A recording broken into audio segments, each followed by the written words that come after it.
On the morning of October 1st, when sirens began to sound in the historic city of Yaroslavl, 250 kilometers northeast of Moscow, the first and most obvious suspect was clear: a long-range kamikaze drone belonging to Ukraine. In recent months, Russia's energy infrastructure had been systematically targeted, even hundreds of kilometers away from the front lines. However, as the hours passed, the Kremlin's propaganda machine fell into an unusual silence. While state television tried to portray the incident as a minor technical glitch, videos circulating on social media with verified geographic locations revealed the gravity of the situation. The sky was covered in smoke as black as the war itself. Then, instead of the expected denial, came the confession that would fundamentally shake the Russian political system. Yaroslavl governor Mikhail Evraev stepped in front of the cameras and uttered those historic words. According to the official statement made on the Telegram channel, no drone attack was recorded in the region today. The fire was caused by human error. This was not a simple explanation of a technical malfunction or a report of negligence. The governor carefully avoided using the word accident. His statement pointed directly to sabotage. This explanation revealed the Kremlin's impossible strategic dilemma. There were only two disaster scenarios on the table, and Putin had to choose the less humiliating one. The first option was to admit that a Ukrainian drone had penetrated Russia's multi-layered air defense network, protected by the billion-dollar S-400 systems it boasted about, over a distance of 700 kilometers, and struck a strategic facility at the heart of the country. This would have been an admission of technological and military defeat, shattering the Kremlin's myth of an impregnable fortress. The second option was to admit that an organized enemy element, a ghost army, had destroyed critical infrastructure within its own territory, in an area that should have been under the FSB's absolute control. This was evidence of a massive counterintelligence failure, proof that the home front had collapsed and that the state could not even control its own citizens. The Kremlin chose the second option. This cold and calculated choice showed that the fear of appearing militarily weak outweighed the fear of admitting the reality of an internal rebellion. And this choice exposed to the whole world just how deep the crack in Russia's internal front was. Governor Evraev's words had fueled not only a fire, but also the flames engulfing the legitimacy of Putin's regime. The Slavneft Yanos facility targeted by the saboteurs was one of the symbols of Russia's industrial and military power. This was not a randomly chosen target. It was one of Russia's 5 largest refineries and a main artery feeding the Russian war machine. The mind behind this act aimed not just to burn down a facility, but to sever the logistical veins of an empire. For the Yanos refinery was not just any refinery. It was a cathedral of Russia's energy infrastructure, an industrial giant.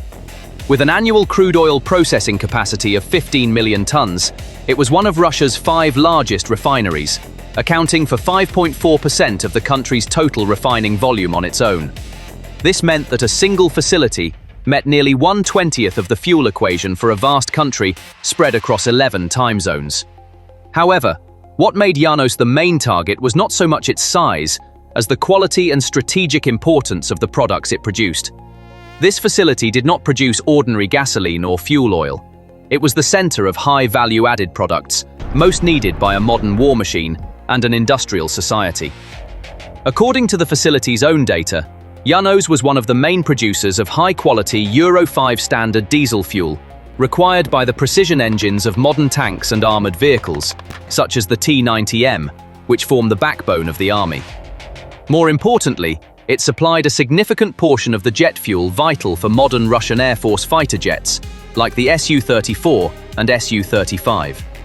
And perhaps most critically, it was one of the few facilities producing that specially formulated winter diesel fuel that did not freeze even at -30 to 40 degrees, enabling the Army's logistics trucks and armored units to continue moving in Russia's harsh winter conditions. The facility's ownership further underscored its strategic importance. It was jointly owned by Rosneft and Gazprom, meaning it was directly controlled by the Kremlin and Putin's closest oligarchs. This was not just an attack on an economic target, but also a strike at the heart of the regime. After the attack, eyewitness videos and photos circulating on Russian Telegram channels, when examined by open-source intelligence analysts, revealed that the situation was much more than a simple drone attack. The attackers did not target a random point on the facility, such as a massive but easily repairable crude oil storage tank. Like a surgeon's scalpel, they had attacked the most sensitive, complex, and irreplaceable heart of the facility. If you want to take a refinery out of commission for months, even years, you need to hit the critical processing units. These units consist of extremely complex, high-tech components, often imported from the West or Japan. And most importantly, due to sanctions imposed after the war in Ukraine, it is nearly impossible for Russia to resupply or produce these parts on its own. The saboteurs in Yaroslavl knew these vulnerabilities very well. The targeted units were precisely those irreplaceable components: catalytic crackers that convert crude oil into high-octane gasoline, hydrogen compressors that improve diesel quality, and reformer tubes that are key to jet fuel production. Damage to even one of these units would disrupt the entire production chain. For example, the loss of a hydrogen compressor would halt the entire Euro 5 diesel production line. Repairing these parts requires specialized expertise and materials and can take months. If the part is completely destroyed and a replacement cannot be obtained due to sanctions, then that production line is permanently dead.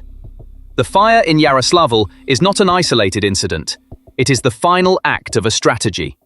Independent analyses show that this energy strangulation operation initiated by Ukraine has taken out at least 17% of Russia's total refining capacity, and according to some reports, 38%.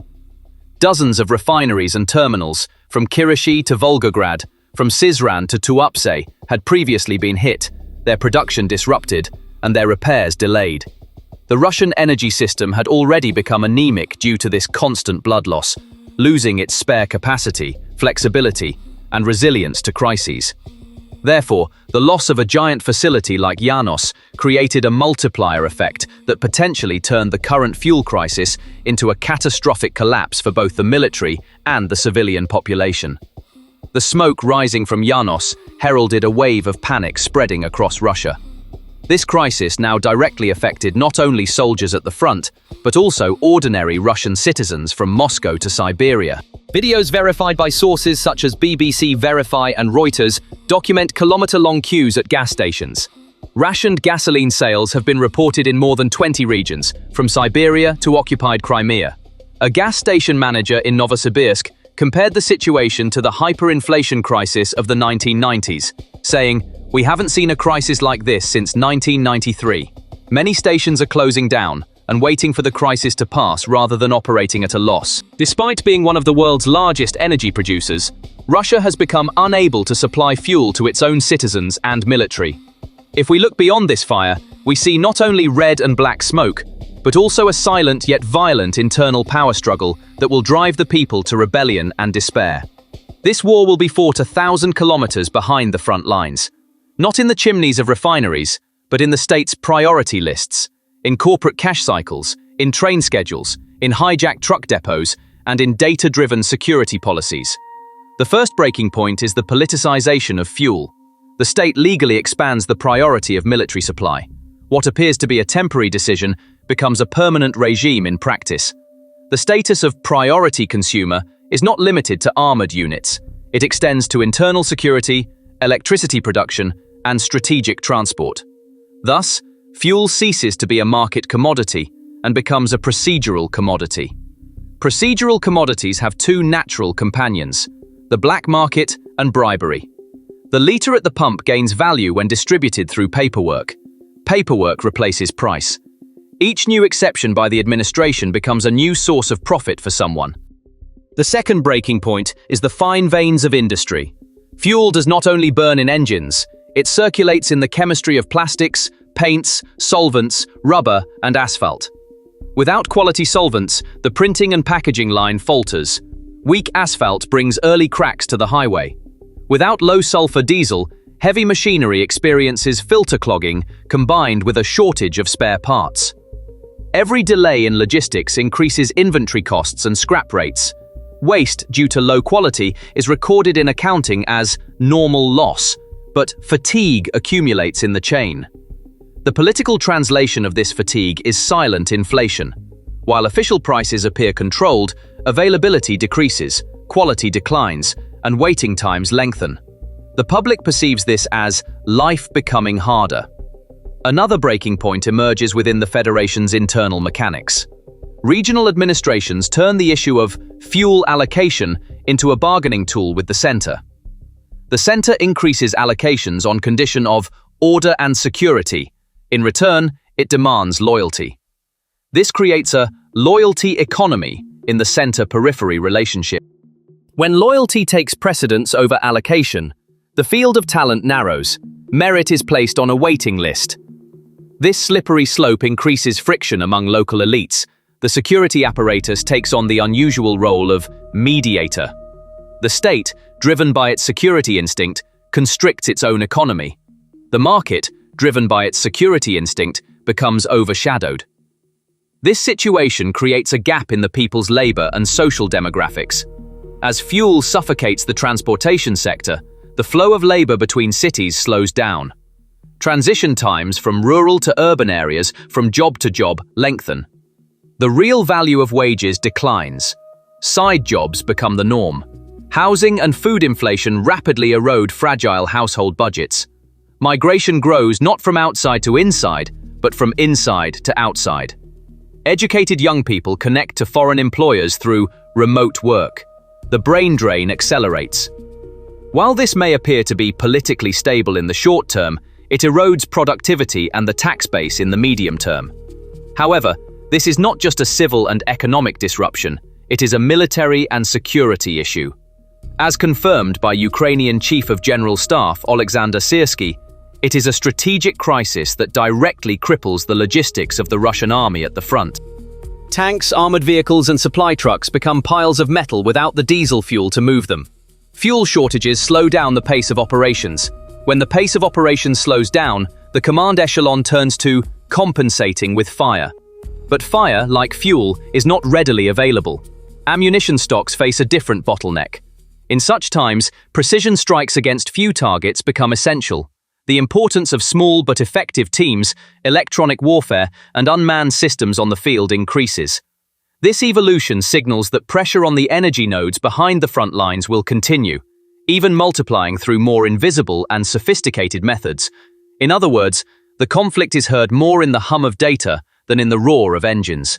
The fuel crisis offers two avenues for propaganda. First, the narrative of external sabotage, internal betrayal. Second, the narrative of global market, embargo conspiracy. The first fuels a witch hunt, the second inflates victimhood capital. According to Russian authorities, this is a witch hunt, internal betrayal. Although the options seem suitable for propaganda, the situation is much deeper and more dire. So who carried out this sabotage? The Kremlin's greatest fear is that the answer to this question will be spoken in Russian. This is not an isolated outburst of anger. Since the beginning of the war, a silent war has been waged in the heart of Russia. It is a war of resistance that does not make headlines, but sets off alarm bells in the Kremlin's internal security reports. Groups such as the Anarcho-Communist War Organization have claimed responsibility for sabotage targeting the Trans-Siberian railway lines that supply the army in Siberia. Partisan movements based in Crimea, such as ATESH, have set mysterious fires at military bases and supply depots and disabled railway lines within Russia. According to reports by think tanks such as the Wilson Center and CEPA, since the beginning of the war, hundreds of military recruitment offices have been torched, railway signal boxes destroyed, and supply convoys ambushed. These actions may seem small individually, but taken together, they form a disturbing mosaic, showing that the Russian state cannot maintain its authority even on its own territory. The existence of these documented partisan actions not only makes the sabotage claim in Yaroslavl plausible, but also probable. This is a kind of narrative symbiosis. The partisans' past actions lend credibility to the Yaroslavl narrative, and Yaroslavl's audacious success creates a feedback loop that will encourage future partisan actions. To fully understand what happened in Yaroslavl, we must delve into a dark concept at the heart of Russian military doctrine: reflexive control. Developed by Soviet mathematician Vladimir Lefebvre and becoming the cornerstone of Russian intelligence services, this theory is the art of forcing the enemy to voluntarily make the decision you want by providing them with specially prepared information. By mirroring the enemy's thought process, you control their next move without them even realizing it. This is exactly what happened in Yaroslavl. But this time, it was not the Kremlin that applied the doctrine, but those who used it against the Kremlin. The saboteurs lured the Kremlin into a reflexive control trap. They forced it to choose between the perceived military vulnerability of admitting to a drone attack and the perceived internal rebellion of admitting to sabotage. They left the enemy with only two bad options, and the Kremlin found it less damaging to tell its own people that there were traitors among us than to tell NATO that our air defenses were riddled with holes. Their own doctrine was used as a weapon against them. Governor Evraev's forced confession triggered a three-stage psychological collapse that shook the foundations of the Russian state. The first of these collapses was institutional paranoia. The governor's statement launched a witch hunt within the FSB. Now every technician, every worker, every security guard is a potential suspect. This is a poison of mistrust that causes the Russian security apparatus to turn inward and consume itself. Instead of fighting the enemy outside, they began hunting ghosts within. This situation has the potential to paralyze the FSB's effectiveness by fueling internal competition and mistrust. Second is the collapse of social morale. For the average Russian citizen, this means that the war is no longer just a news story on television, but a reality in their own city. While official polls show 80% support for Putin, independent analyses based on internet search data, such as that conducted by Cambridge University, reveal that public morale is at its lowest level since the war began. The volume of searches for terms such as depression, panic attacks, and escape from war whispers a truth that the Kremlin cannot control. The fire in Yaroslavl reduced the belief in victory propaganda to ashes and painfully reminded everyone that the price of war would now be paid not only by soldiers far away, but by themselves. And thirdly, perhaps most importantly, the incitement to rebellion. Because none of the Russian authorities' narratives or confessions would shorten the queues at the pumps and would fuel a silent civil war. This action sent a powerful message to other resistance cells scattered across Russia. You are not alone. You can take action. The system is more fragile than you think. It showed potential resistors that their actions would not only be symbolic, but could also inflict concrete and strategic damage on the regime. The fire in Yaroslavl was much more than an attack on an oil refinery. It was an attack on the two most fundamental narratives upon which the Kremlin is built: military invincibility and national unity.